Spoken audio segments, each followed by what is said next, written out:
Here you're seeing a flowchart of the manufacturing of our P2 robot. What we want to imagine is a factory which receives raw materials and then through different operations build the robot.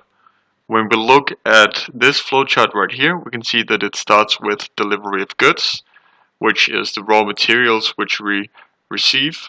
If we open it up here, we can see that it has been configured to constantly, once a day, it gives us 6 entities and a max arrivals of 50.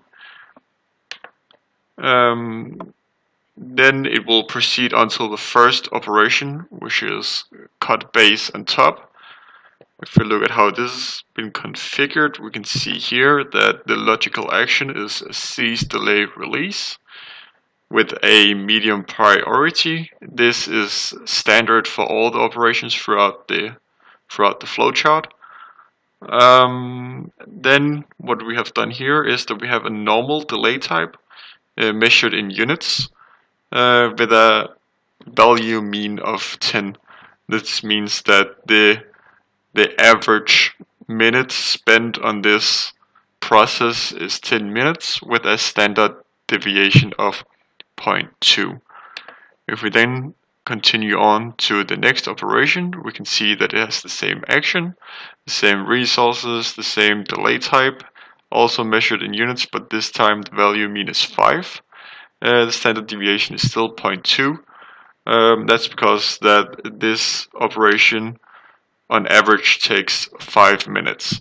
And then from each operations we have different mean values for each operation, which you can see in the report more specifically. And then in the end we have a dispose out here where it simply just ends.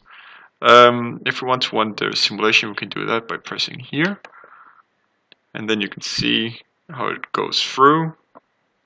Can speed it down a little to give a more clear overview, and then speed it up again to get through it all. And there you have it. Then we can view the results from the simulation here in this fine report right here. And yeah, that's it. That's our P2 project.